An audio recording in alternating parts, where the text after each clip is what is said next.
outside to Howard. She was open for three. Chooses to drive instead. She'll drive, get the bucket, and one. Nadia Howard back to the free throw line. You got to love the emotion right there. To lengthen the lead here. Narcisse, Leggett, baseline, 6-3 Jags. Two great passes right there. Timeline.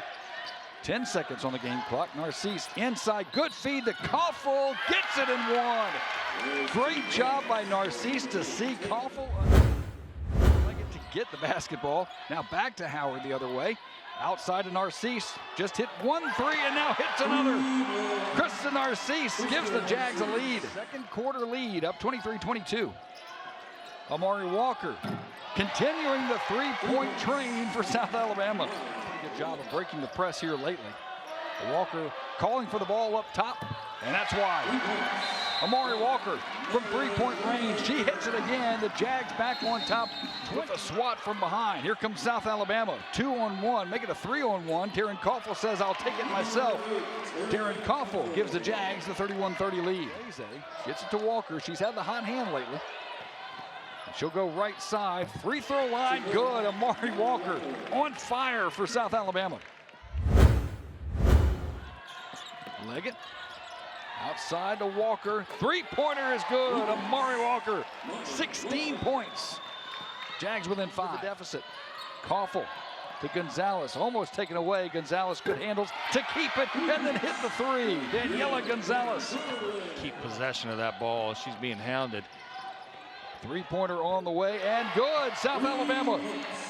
Taryn Koffel.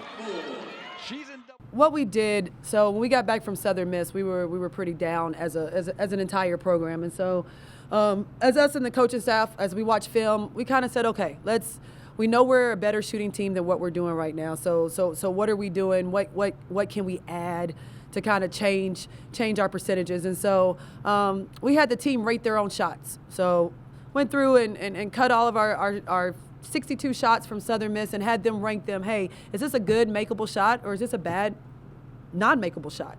And their statistics said, hey, 75% of the shots that we're taking, they're good shots for us as a team.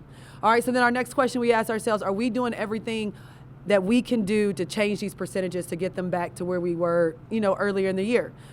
Are we shooting these shots in practice? Yes.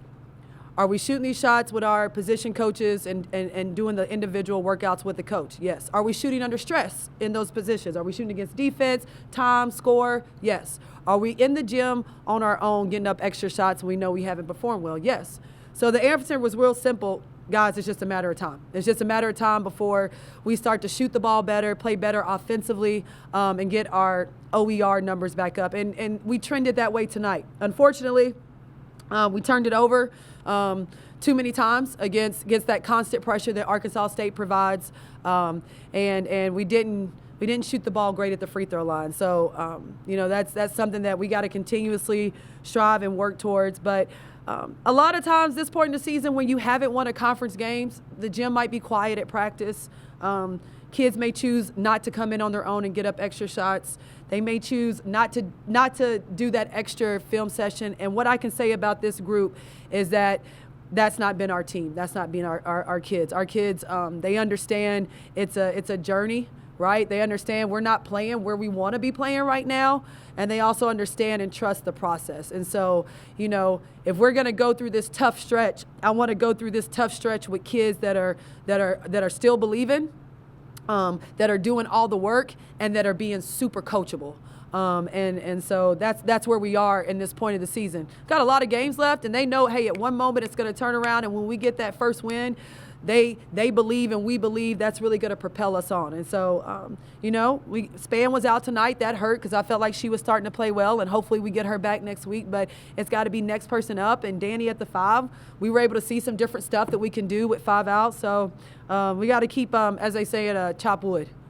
And Amari back in scoring column. Right. Krista has a career day.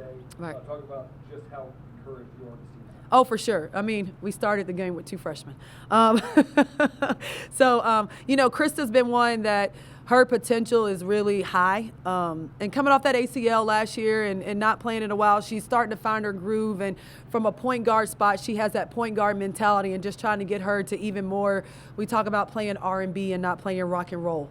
And sometimes we want to play fast, but fast may not mean scoring in the first 10 seconds. And she's starting to understand that and just build more confidence as she's playing more minutes. And also Taryn, being able to see Taryn kind of get back to being explosive. She kind of went through that freshman rut a little bit, but, to see her kind of get back to her old self, that was good. And I can't say enough about Danny and Rachel just being steady. They've been steady and consistent all season long with their leadership, with their work ethic, and with their output. So just got to keep going. When we push the ball in transition, find our open, like one more in three-point shots, that's where we succeeded. In driving downhill. You specifically, last 4 games haven't been your, double-digit type of performance. You got back there today. How good did that feel? It feels great. Yeah, it feels great. Just telling myself next play, and believing in my teammates and doing everything for them. So, yeah, that's what I'm doing. And how close are we? I mean, that I think was one of our best efforts today. Yeah. Yes. It was So definitely. how close are we? We're very close, very close. It's a good question. How anxious are y'all to get back, especially after playing like that, get back on the court? What are some of the things you got to do to get over that hump? Limiting our turnovers, that's that plays a big part in, not playing super fast what teams want us to do. Just play the game that we know how to play.